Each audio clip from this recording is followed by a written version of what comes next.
그동안에 홍수 막는다고 댐 엄청나게 많이 지었습니다. 대형 댐 수가 세계에서 7위고요. 그리고 단위 면적당 댐을 따지면 세계 단연 1등입니다.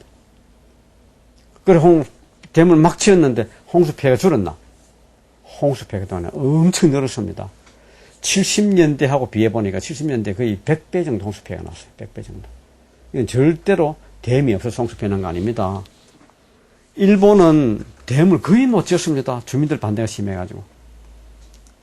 그런데 홍수 피해 인구를 보니까 70년대에 비해서 100분의 1로 확 줄었어요. 절대로 일본이 댐을 지어가지고 홍수 피해 줄인 건 아닙니다. 일본은 보니까 홍수 피해 대부분을 홍수 예방에다 쓰고, 우리는 홍수 피해 복구에다 쓰고, 홍수 피해 예방을 어떻게 하는가 보니까 산사태 안 나도록 해마다 산에 가서 사방공사하고 조그마한 사방댐 짓고 또 마을들 보호하는 그런 일하고, 그게 홍수 예방하는 대책이에요. 그렇게 해서 홍수 피해가 안 나는 거지. 어떻게 댐 짓고 낙동강 본류 댐 짓고 제방사고 그게 홍수하고 무슨 관계가 있어요, 우리나라에? 그리고 이 사업을 해가 또 물 부족 해결하겠다.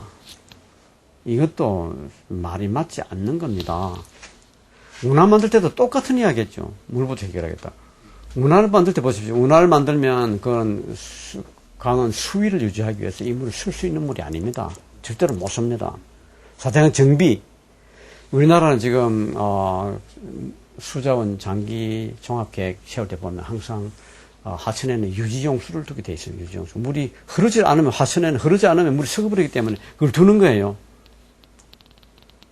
그거는 하천에 물 흘러간 유속의 관계가 있습니다. 유속을 어느 정도 유지해 줘야 됩니다. 그래야만 물 썩지를 않습니다. 그래야 강입니다, 그게. 그래서 만약 수심을 2배 깊게 하면 유지용수는 2배 늘려야 돼요. 수심을 10배 깊게 한다. 유지용수 10배 늘어나야 될 거예요. 이건 쓸 수 있는 물이 아닙니다. 그리고 이것은 거짓말이라는 게 드러나는 게요. 강 하도에는 물을 쓰려고 그러면 우리가 치수시설을 거기다 옮겨야죠. 근데 강 정비하면서 치수시설을 옮긴다는, 거기다 옮긴다는, 넣는다는 말 들어본 적 있습니까? 그런 계획이 없어요. 그런 계획이 없어요. 치수시설을 어떻게 하나? 전부 다 강 상류에다가 다시 치수를 옮기는, 이거 이야기하고 있죠. 물 뽑아올리는 펌프도 없고 시설이 없는데 그 물 많아봤자 그걸 어떻게 쓴다는 거예요. 쓸 수가 없는 물이에요. 그것은 물 부족 해결하지 않습니다. 그리고 자꾸 물 부족 이야기하는데 그 말도 이건 맞지 않습니다. 그 말도 맞지 않습니다. 지금 우리나라 국토해양부 자료에 하면 지금 우리나라 국민 1인당 물을 600리터를 쓰는데, 한 사람이 하루에 600리터를 쓰는데 앞으로 이것을 650리터 혹은 전에는 760리터 쓰도록 해주겠다, 이렇게 하는데. 독일, 프랑스, 한 사람이 하루에 200리터 밖에 안 씁니다. 그걸 생활용수뿐만 아니고, 공업용수 다 못해가지고 생활용수 플러스 공업용수에서 200리터 밖에 안 씁니다. 우리가 무슨 600리터를 써요? 어림도 없는 소리입니다. 그 실제로 우리 국민들이 물을 얼마나 쓰나 조사를 해봤습니다. 해보니까 국민 1인당 가정이 쓰는 게 한 175리터 씁니다. 그리고 이제 우리나라는 공업용수 많이 쓰라고 작년을 많이 했죠. 공업용수는 다른 나라에는 생활용수에는 3분의 1, 4분의 1도 안 되지만 우리나라는 생활용수의 절반까지 잡아놨더라고요. 그래서 그 절반까지 잡더라도 실제 쓰는 물은 이건 250리터 밖에 안 됩니다. 250리터. 이스라엘은 생활용수, 공업용수 뿐만이 아니고 거기다가 농업용수까지 못해가지고. 왜냐면 이스라엘은 여름에 비가 한 방울도 안 와요. 겨울에만 비가 와요. 그것도 강우량이 우리 절반밖에 안 돼요. 그 물을 가지고 농사를 짓다가 보니까 갈릴리 호수물을, 수돗물을 끌어와가지고 그 물로 여름에 농사를 지어요. 그래서 그 물을 아끼기 위해서 화분을 3층, 4층, 5층으로 쌓아가지고 화분 위에 물 떨어뜨리면 아래로 또 떨어지는 그 물 가지고 농사 짓고, 또 수도관을 끌어와가지고 나무 뿌리에다가 구멍을 뚫어가지고 물 똑똑 떨어지게 농사 짓고, 똑똑 떨어지는 게 그게 영어로 드립 이리게이션. 그렇게 농사 지어요. 그렇게 농사 짓고 식량 자급자족하고 남아가 식량 수출하는 게 이스라엘입니다. 1인당 소득이 우리보다 앞섭니다. 우리가 무슨 물타령하게 됐어요. 물 부족이라는 것은 우리가 믿을 수 없는 겁니다. 그리고 참 가뭄이 들면 우리 국민들이 협조해가 물을 아껴 쓰는 게 그거 당연한 일이죠. 어떻게 가뭄인데 물을 뭐 지멋대로 쓰고 그렇게 할 수 있어요? 정말로 물을 쓰고 싶으면 댐에 있는 물을 쓰면 됩니다. 댐에 있는 물. 우리가 아주 뭐 안동댐, 발당댐, 뭐 소양댐 물을 마르도록 물 쓴 적이 없어요. 그래가지고 뭐 그 물 모자란다고 강물을 갖다가 다 쓰겠다고. 어림도 없는 이야기입니다.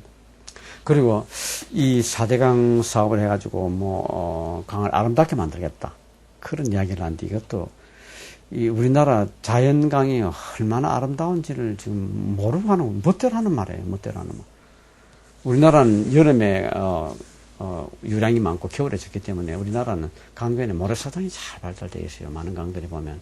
옛날에 그래서 한강에도 보면 모래사장이 있고 강 정비하기 전에는 외국 사람이 와보고, 와, 한강이 정말 아름답다. 이런 배경이 어떻게 도시 가운데 있을 수가 있나. 이렇게 감탄한 이 강이 보면 지금 이렇게 정비하고 난 뒤에 막 저 아파트만 도시가 있고 강 옆에 전부 다 콘크리트 둑을 해가지고 체육시설 만들어 놔놓고 그냥 문화시설이다, 자전거 도로다, 자동차 도로다, 이게 다 만들어 놨지 않습니까? 근데 지금도 보십시오.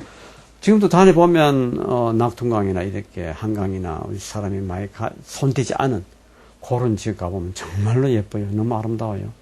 단지 안 아름다운 데는 사람이 손을 많이 댄 데만 안 아름다울 뿐이에요. 지금 4대강 살리기 MB 스타일에서 내놓은 그 도면을 보면 강바닥은 깊게 파는 걸로 되어 있습니다. 그리고 강 옆에는 펀펀하게 깎아가지고 여기다가 체육시설 넣고 문화시설 넣고 그 옆에다 자전거 도로 놓고 자동차 도로 놓고 수프 제방에다가 그러고는 수프 제방 넘은 땅은 이제 다 개간해가지고 이제 땅 팔고 이래가지고 개발해 쓰는 거겠죠. 거기다가 물류단지, 공업단지 이렇게 하는 거겠죠. 사실 이렇게 강 정비해놓은 모습이 바로 우리 서울의 한강 모습입니다. 서울의 한강이라는 게 1960년대만 하더라도 사람들이 전부 다 얼마나 많은 사람이 와서 거기에 다 수영을 하고 또 그 물 그대로 마셨어요. 그렇게 물 깨끗하고요. 압구정 보십시오. 압구정에 정자가 멋있게 늘어서 있고 강변에는 모래사장이 있어가 수영하고 그 물 마시고 이런 것들을 어떻게 다 개발해가지고 지금 어떻게 되나 그 강 옆에다가 체육시설 만들어 놨지요. 그 다음에 문화시설 조금 있는 거거든요. 그런데 이 하천 정비를 지금 잘못 해놓은 게 보면 한강은 너무 커서 지금 손을 못 댔는데 양재천 서울의 과천시 흘러가지고 서울로 들어오는 양재천이 있거든요. 양재천도 이게 보면 전부 다 그렇게 물길을 다 곱게 만들고 콘크리트 뚫고 옆에 자전거 도로 만들고 자동차 도로 만들고 이런 모습인데 그게 지금 잘못됐다 그래가지고 사실 우리가 복원을 했습니다. 양재천을 자연 상태로 그걸 다 뜯어서 옆에다가 물 옆에 자라는 나무들 심고요. 그리고 물길도 옛날처럼 이렇게 꼬불꼬불 흐르도록 하고 웅덩이 만들고 여울 만들고 이렇게 해가지고 복원해놨어요. 이걸 복원하는 것을 이제 리브 리스토레이션이라 그러고 우리 하천 복원이라 그랬어요. 그런데 지금 MB 스타일 리브 리스토레이션 MB 스타일은 뭔가 거꾸로 가는 거예요. 자연 상태에 있는 거를 지금 처음 다 인공적으로 이렇게 만들겠다는 그거를 리브 리스토레이션 이름 붙여놨어요. 이거 어떻게 언어를 이렇게 지금 모염시키고 이렇게 모독을 할 수가 있습니까? 그리고 지금 옛날에 청계천 복원할 때 지금 그런 말을 했습니다. 청계천이 구조물이 약해가지고 해마다 그거 안 무너지도록 하려고 그러면 유지 관리가 너무 많이 들어가지고 그렇게 하느니 뜯어가지고 그냥 없애는 게 더 관리가 적게 된다. 그래서 저는 그 말이 일리가 있다고 생각했어요. 근데 지금 보니까 그 참말인지 아닌지 이제 정말 따져봐야 되겠지만 정말 유지관리가 더 적겠다는지 뒤에 하도 거짓말이 많아가지고 그래서 지금 이 말 똑같은 말 합니다. 지금 우리 4대강이 홍수 오고 이 관리하다 보니까 하도 정비하고 둑 정비하고 요즘 관리비가 너무 많이 들어서 이거 안 되겠다. 그거 하느니 운하 만들겠다. 또 그거 하느니 4대강 살리게 하겠다. 이렇게 지금 이야기를 하고 있는데 이 말은 맞지 않습니다. 하면 유지관리가 적겠더라. 이것도 아닙니다. 지금 올해도 지금 비가 왔을 때 한번 보십시오. 그냥 부산 같은 데 비가 한번 오니까 그냥 차가 그냥 흙더미 깔리고 이 정도 아닙니까? 지금은 그나마도